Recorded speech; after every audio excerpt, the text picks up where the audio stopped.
Donald Trump has once again turned his attention not to rivals, but to America's closest partners, countries that have stood by Washington for decades. This time, his focus landed on South Korea, a nation that has fought alongside U.S. forces, invested hundreds of billions in America, and only weeks ago signed a major trade deal with Washington. Yet almost immediately after the handshakes and praise, Trump's administration ordered a military-style raid on a South Korean factory project in Georgia.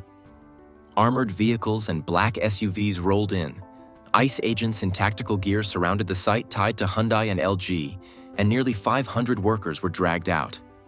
More than 300 of them were South Korean nationals, lined up before cameras, treated like criminals. Loyalty was not rewarded, but humiliated on American soil. President Lee Jae-myung has already warned the raid will affect the trade deal. And the bigger question now is this: why does Trump keep targeting the very nations that support the U.S. most? Canada, Europe, Japan, and now South Korea.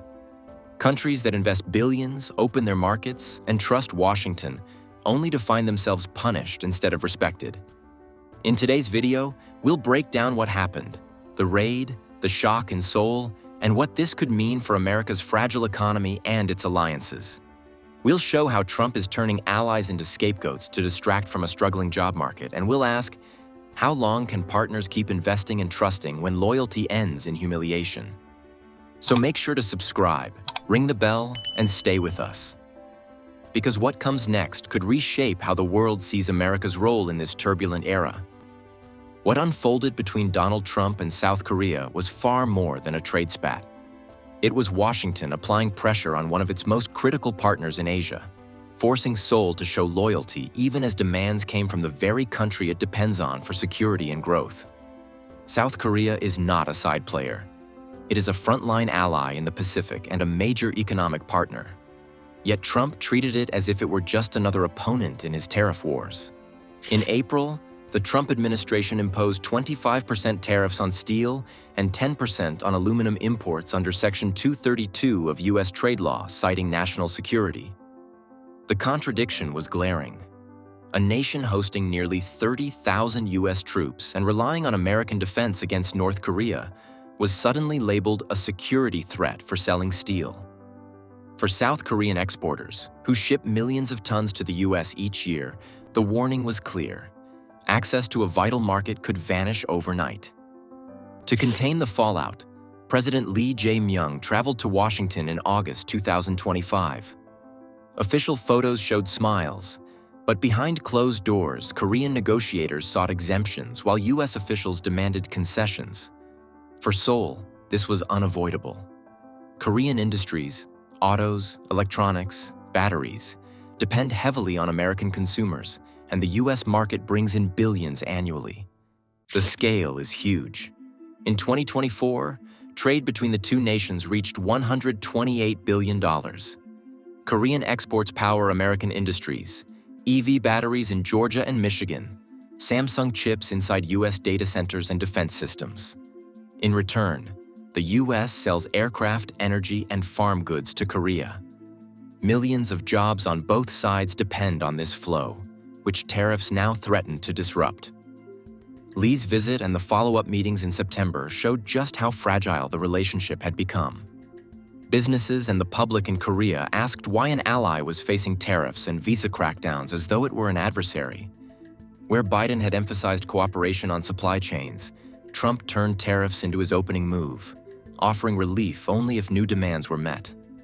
South Korea's role in the global economy underscores the stakes.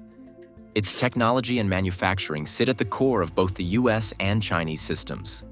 Semiconductors from Samsung and SK Hynix are everywhere, inside iPhones, fighter jets, and data centers from Silicon Valley to Shenzhen.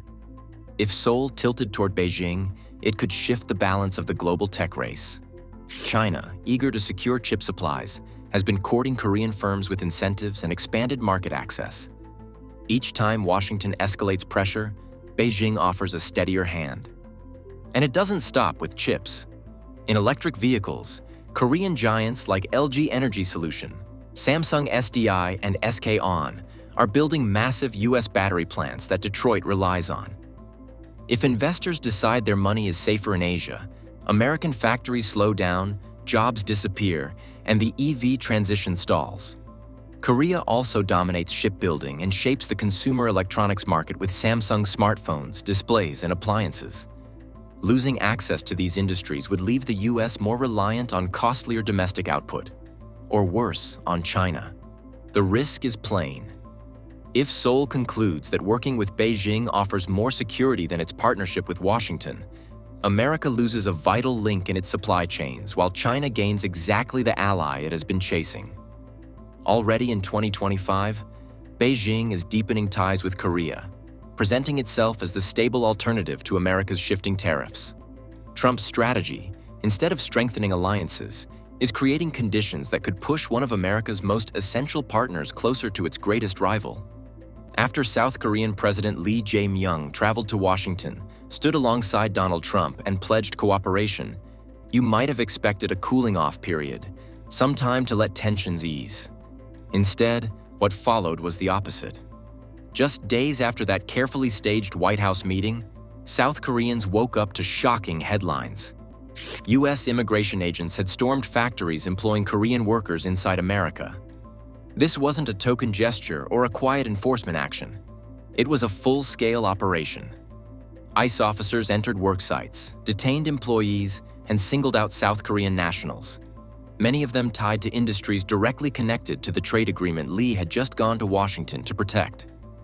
For Koreans, the timing was impossible to ignore. Their president had crossed the Pacific to defend cooperation with the U.S., only for his citizens to be rounded up on American soil within days. What should have been a moment of renewed partnership turned into a display of public humiliation, delivered in front of cameras and news crews. The timing could not have been worse. On one side, South Korea had conceded ground on steel and auto rules to preserve stability. On the other, almost immediately after President Lee Jae-myung stood beside Trump in Washington, U.S. immigration officers were detaining Korean nationals inside America. The message was unmistakable. Cooperation at the White House meant little if citizens could still be treated as expendable. For South Koreans, it was a national insult. For American companies relying on those workers, it was a shock that raised doubts about the alliance itself. Lee Jae-myung's gamble unraveled overnight. Critics at home accused him of yielding too much, only to see his people rounded up days later. The images of Korean workers in detention spread quickly, fueling anger in Seoul. Politicians, business leaders, and the media openly questioned whether the United States could still be trusted. For decades, South Koreans viewed their alliance with Washington as protection against Pyongyang. Now the public asked a harder question. If America could turn on them over something as basic as workers' rights, how reliable were its promises on defense or trade? These doubts weren't whispered. They were broadcast on TV, debated in Parliament, and raised in boardrooms. What should have been a display of unity instead became a warning that under Trump, America might no longer be dependable. And the fallout wasn't only political. Korean firms in the US had to rethink hiring. Employees feared becoming targets, and legal costs mounted. Every negotiation with Washington now carried suspicion, every assurance a question mark. Rather than easing tensions, Trump brushed aside the outrage from Seoul. He called the detained workers illegal aliens, claimed they had slipped into the country during the Biden years, and argued that ICE was just doing its job. The message was blunt. Ally or not, South Korea would receive no special treatment. The reality on the ground was far more complicated. Some of the workers were legitimate employees of LG. Others were contractors hired through third-party firms. A number had overstayed visas, but others were working under short-term waivers that legally allowed them up to 90 days of employment. In other words, this was not a crowd of hardened lawbreakers. The status of many was still being verified. Yet all 475 people were treated the same, rounded up as if they were criminals. No distinction was made between those with paperwork in order and those without. A quieter, more careful response was possible. Washington could have addressed the violations discreetly, notified Seoul, and handled cases one by one. Instead, the administration chose a high-profile raid with armored vehicles, cameras, and tactical gear. The spectacle seemed designed not only to shock the workers involved, but also to send a message to the world. America's immigration crackdown would apply even to its closest allies. Away from the cameras, Washington and Seoul scrambled to contain the fallout. Negotiators reached a quiet understanding. The detained workers would not face prosecution but would instead be repatriated. To manage the process, South Korea's foreign minister flew to Washington personally, overseeing their return and opening new talks on visa reforms meant to prevent a repeat of the crisis. But the damage had already been inflicted. For South Korea, the humiliation had played out in full view of the world. Images of their citizens in handcuffs, factories raided, allies treated like adversaries. The resolution, however, was handled quietly behind closed doors, without the same level of visibility. That imbalance was striking. Public embarrassment had been broadcast globally, while the attempt to repair relations was left hidden in backroom diplomacy. The result was a bitter contrast. South Korea bore the humiliation openly, while the so-called fix arrived in whispers, offering little reassurance to a public already questioning whether America was a partner they could still trust. And that doubt quickly spread beyond politics or diplomacy. It reached the boardrooms where investment decisions are made. South Korea's pledge to pour $350 billion into U.S. factories and projects now hangs in doubt. Why would Korean companies commit that kind of money in a country where their own workers could be hauled out in front of cameras and treated like criminals? For global investors, stability is everything. They want predictable rules and a secure environment. The raid in Georgia sent the opposite signal, that even partners who sign billion-dollar trade deals can be blindsided by political theatrics. If Seoul hesitates or begins diverting those funds elsewhere, the consequences will be felt far beyond Trump's White House.